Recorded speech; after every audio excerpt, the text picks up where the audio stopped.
সরিষাবাড়ি।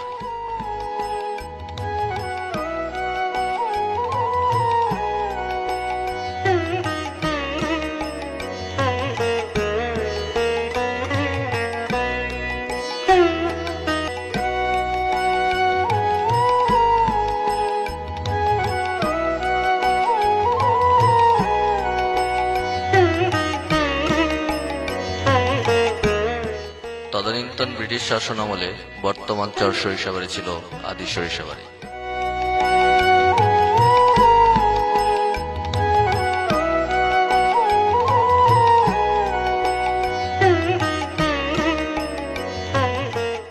খরস্রোতা যমুনার করাল গ্রাসে আদি সরিষাবাড়ি বিলুপ্ত। তখন নদীর নাব্যতা ছিল, চলাচল করত স্টিমার, জলজাহাজ। নদী বিধৌত 4 ইউনিয়নের পিংনা, পুগলদিঘা, আওনা, কামরাবাদের অধিকাংশ ভূমিতেই সরিষা আবাদ হতো। বীর অঞ্চলে 4টি ইউনিয়নেও প্রচুর সরিষা আবাদ হতো। দেশের বিভিন্ন অঞ্চল হতে বাণিজ্য করার লক্ষ্যে ব্যবসায়ীরা সরিষা কিনতে আসত। সেই সময়কাল হতে স্থানটির নাম রাখা হয় সরিষাবাড়ি। তবে কে, কবে, কোথায়, কোন সময়ে ও কোন তারিখে স্থানটির নামকরণ করেন তার সুনির্দিষ্ট কোনো তথ্য পাওয়া যায়নি। যমুনা বিধৌত জিনাই সুবর্ণখালী বেষ্টিত এই সরিষাবাড়ি পূর্বে কাকমারি পরগনায় অবস্থিত ছিল। পাট শিল্প সমৃদ্ধ সরিষাবাড়িতে 22টি পাটের কুঠি ছিল। প্রায় 22,000 পাটের শ্রমিক কুঠিগুলিতে কর্মরত ছিল। বাংলাদেশের পাট ব্যবসায় কেন্দ্র হিসাবে নারায়ণগঞ্জের পরেই ছিল সরিষাবাড়ির স্থান। আজ তা বিলুপ্তির পথে। ব্রিটিশ শাসনামলে সরিষাবাড়ির 5 নং পিংনা ইউনিয়নে ফৌজদারি আদালত ছিল। কুম্ভকার সম্প্রদায়ের মাটির হাড়ি পাতিল তৈরিতে পিংনা ইউনিয়ন এখনো বিখ্যাত। 1896 সালে পিংনা উচ্চ বিদ্যালয় প্রতিষ্ঠিত হয়।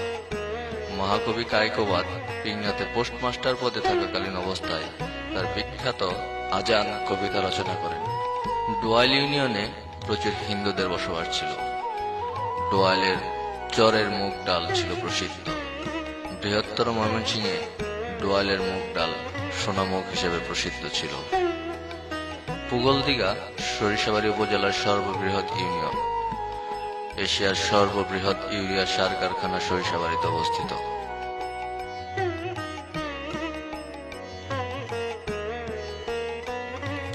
মহাদান ইউনিয়নের খাগড়িয়া গ্রামের নাম অনুসারে ঐতিহ্যবাহী খাগড়িয়া কালী মন্দিরের নামকরণ করা হয়েছে।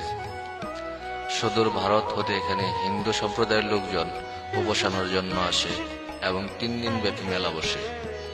এই মন্দিরের নামকরণ করা হয়েছে শ্রী শ্রী খাগড়িয়া কালীমাতা মন্দির।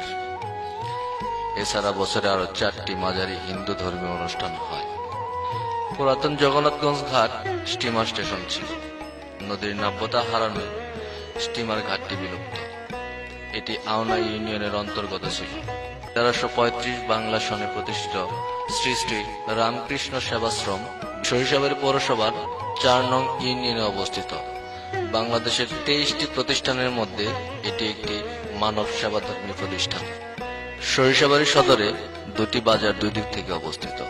একটি সিমলা বাজার ও অপরটি আরামনগর বাজার। পাকিস্তান আমলের শেষের দিকে রামনগরের নাম পরিবর্তন করে আরামনগর বাজার নামকরণ করা হয়।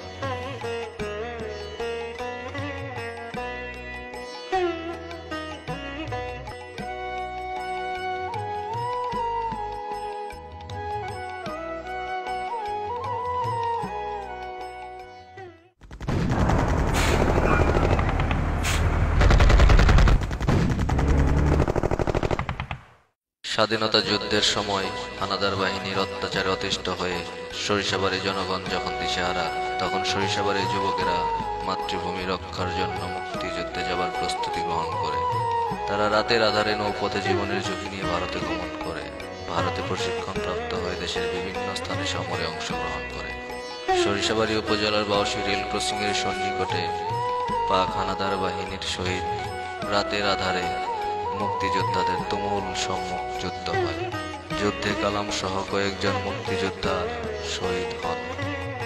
পাক হানাদার বাহিনী আরামনগর কামিল মাদ্রাসা ও জগন্নাথগঞ্জ ঘাটে তাদের শক্ত ঘাঁটি করে তুলেছিল। মুক্তিযোদ্ধা ও মিত্র বাহিনীর যৌথ আক্রমণে অবশেষে 12ই ডিসেম্বর 1971 সরিষাবাড়ি হানাদার মুক্ত হয়। শহীদ মুক্তিযোদ্ধাদের স্মরণে সরিষাবাড়িতে স্মৃতিসৌধ নির্মাণ